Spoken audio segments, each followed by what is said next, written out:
எல்லோருக்கும் வணக்கம். எல்லாம் எப்படி இருக்கீங்க? நல்லா இருப்பீங்கன்னு நினைக்கிறேன். நானும் சிறப்பாக இருக்கிறேன். காலையிலேயே லூல் ஹைப்பர் போகிறேன். ஏன்னா சிக்கன் வாங்கினார். இங்கே இருக்கிற கடையில் சிக்கன் கிடைக்கும். சப்போஸ் ஒரு வாரம் இல்லைன்னா திருப்பி லூலுக்கு தான் நான் போனேன் அப்படின்ட்டு டைரெக்டாக லூலுக்கே போகிறேன். போய் வாங்கின்னு வரலாம். இன்னும் 2-3 பொருள் சொல்லியிருக்காங்க. என்னென்ன பொருள் வாங்கின்னு வரணும்னு வீடியோவில் பாருங்கள். Thank our allies in the Middle East, Israel, Saudi Arabia, Qatar, the UAE, Kuwait, and Bahrain. They've been great, and we will not let them get hurt or fail in any way, shape, or form. அதாவது Trump என்ன சொல்கிறாருன்னா, அவர் நட்பு நாடுகளான இந்த Qatar, Kuwait, Bahrain இந்த நாடெல்லாம் நான் பாதுகாப்பேன், உங்களுக்கு எந்த ஒரு தோல்வி நிலையும் வராமல் நான் பாதுகாப்பேன் அப்படின்ற மாரி ஒரு நம்பிக்கை கொடுக்குறாரு. நீ வாயை மூடி நீ கம்முன்னு இருந்தாலே இந்த நாடுலாம் பாதுகாப்பாக தாண்டா இருக்கும். வாயை வச்சுன்னு கம்முன்னு இல்லாமல் இருங்க, பின்னாடி கேமரா ஆன் பண்ணிக்கிறேன். உண்மையே ட்ரம்ப்போட தனிப்பட்ட ஈகோவால் தான் இவ்வளோ பிரச்சனை நடக்குது. இப்போ உன் நாட்டை பாதுகாக்க நீ அணுசக்தி அந்த இதுவெல்லாம் வச்சுருக்கிறன்னு வச்சுக்க, அவன் நாட்டு பாதுகாக்க அவன் வச்சுன்னு இருக்கிறான். தேவையில்லாமல் யார் மேலேயும் தூக்கி போட போகிறதில்ல. அது நம்ம நாட்டிலையும் தான் இருக்குது.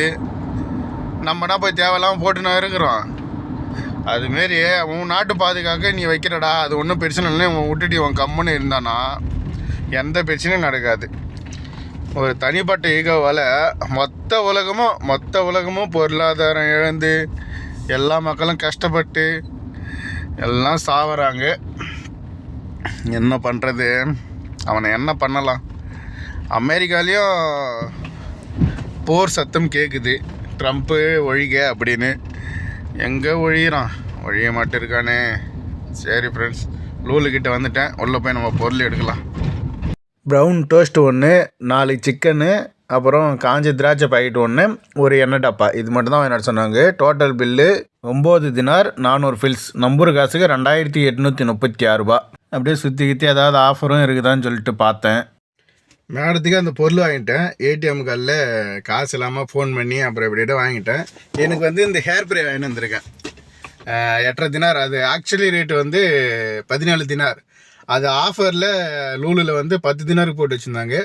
அந்த 10 தினார்லேயும் ஹாப்பினஸ் அப்படின்னு நம்ம நம்பர் சேவ் பண்ணி வச்சுருந்தா அதுலேயும் இன்னும் 2.5 தினார் மைனஸ் ஆகி 8.5 தினாருக்கு கிடச்சிச்சு. உண்மையிலே ரொம்ப சந்தோஷம். அதில் எல்லாமே மேலே என்னென்ன டிஷ்ஷுக்கு எவ்வளோ டெம்பரேச்சர் வைக்கணும் அதில் டீட்டெயிலாக கொடுத்துருக்காங்க. அதை யூஸ் பண்ண தெரியாதவங்க கூட யூஸ் பண்ணலாம்.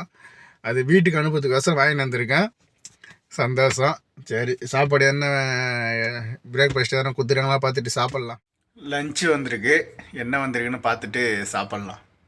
இது திறந்தா சாப்பாடு, குழம்பு, இது திறந்தா சாம்பார். இந்த பிசைஞ்சு சிக்கனை வச்சு எடுத்து. சேஸ் ஃப்ரெண்ட்ஸ், நல்லா தான் இருக்குது, சாப்பிடுவோம். சின்ன பையன் இட்டுன்னு போய் சாத் அப்துல்லாவில் அவங்க தாத்தா வீட்டில் விட்டு வந்துட்டேன். அப்புறம் துணி எடுத்துன்னு போய் லேண்ட்ரியில் கொடுத்துட்டு போனான். அதை எடுத்துன்னு லேண்ட்ரிக்கு போய் நிற்கிறேன். என்ன பண்ணுறது, இன்றைக்கி வீக்கெண்டு, எல்லாம் வெளியே போவாங்களா என்னன்னு வேறு தெரியல. வெளியே போகிற மாதிரினா முட்லா போவாங்க. முட்லா போனால் நம்மளும் ஓடணும். அந்த பஜ்ரா வச்சுன்னு போகிறதுக்குள்ளே போயிது வெஞ்சிடுது. பார்க்கலாம், கார் மாற்றுறாங்களா இல்லை அந்த பஜ்ராவே நம்மக்கிட்ட வருதா, இல்லை பஜ்ரா ஓனர் எடுத்துன்னு நம்ம கார் நம்மள்கிட்ட குத்திட்டு போகிறாரான்ட்டு பொறுத்து இருந்து பார்ப்போம். இப்போதைக்கு லேண்ட்ரி கடைக்கு துணி எடுத்துன்னு போவோம். பசங்களை வெளியே விட்டு, மேடத்தை வெளியே விட்டு, அதுக்கப்புறம் வீட்டுக்கு அப்புறம் காருக்கு போய் பெட்ரோல் போட்டுன்னு திருப்பி வெளியே விட்டு, பசங்களை இட்டுன்னு வீட்டில் விட்டு, திருப்பி மேடத்தை இட்டுன்னு வீட்டில் விட்டு இப்போ தான் நிற்கிறேன். டின்னர் எதுவுமே சாப்பிட்ல. ஏன்னா கொஞ்சம் வேலையாகவே இருந்துட்டேன். தகவல்னு பார்த்தா சில தகவல்லாம் வந்துருக்குது. அதெல்லாம் காலையிலே வந்துருக்குது. இப்போ தான் பார்த்தேன். என்னென்னா, இங்கே நடக்கிற இந்த பிரச்சனையால் சில வீடுகளில் சம்பளம் குறைச்சி கொடுத்தாலோ இல்லை சம்பளம் கொடுக்காமல் இருந்தாலோ உங்கள் மேலே கடும் நடவடிக்கை எடுக்கப்படும் அப்படின்ட்டு இந்த அதிகாரிகளெல்லாம் வெளிப்படுத்தியிருக்காங்க. அதுக்கப்புறம் ஏப்ரல் 5ஆம் தேதியிலேருந்து குவைத் ஏர்வேஸ் சேவையும் தொடங்குது இந்தியாவுக்கு போகிறதுக்கு. இப்போ ஜெஜீரா ஏர்வேஸ் போய் நிற்குது. இது கூட குவைத் ஏர்வேஸும் சேர்ந்து போகும் அப்படின்ட்டு ஒரு நியூஸ் ஒன்று பார்த்தேன். அதுக்கப்புறம் பஹ்ரைன் இல்லையா, பஹ்ரைனில் இருக்கிற அந்த அமெரிக்காவோட நிறுவனத்து மீது ஈரான் தாக்கியிருக்குது அப்படின்ட்டு அது ஒரு நியூஸ் ஒன்று பார்த்தேன். இந்த போர் இந்த காலத்துக்கு முடிவுக்கு வராது போல் தெரியுது. சாரி. அதுக்கப்புறம் வந்து குவைத்திலே நிறைய இடத்துல வந்து இந்த ட்ரோனோட பாகங்கள் அதெல்லாம் இருக்குது. அது வந்து இந்த வெடிகுண்டு கண்டறியும் குழு வந்து போய் தேடி கண்டுபிடிச்சி எடுத்து எல்லாம் இது பண்ணியிருக்காங்க, சேகரிச்சுன்னு இருக்காங்கன்ட்டு அது ஒரு வீடியோ ஒன்று பார்த்தேன். அதுக்கப்புறம் என்ன, அதுக்கப்புறம் சரியாக தகவல் எதுவும் வெளிப்படலை. குவைத் பாதுகாப்புத்துறை மட்டும் வந்து ஒரு வீடியோ ஒன்று வெளியிட்டிருக்கு. எல்லாம் சேஃப்டியாக நாங்கள் பாதுகாத்துன்னு இருக்கிறோம் அப்படின்ட்டு, யாரும் பயப்பட வேணாம், எதுக்கும் பயப்பட வேணாம், சிறப்பாக இருங்க அப்படின்ட்டு. நம்ம எதுக்கும் பயப்படாமல் சிறப்பாக இருக்கும், இந்த கவர்மெண்ட்டை நல்லா பார்த்துக்குன்னு நம்புவோம். இந்த பிரச்சனை எல்லாம் முடிஞ்சதுக்கப்புறம் ஊருக்கு பக்கம் போவோம்.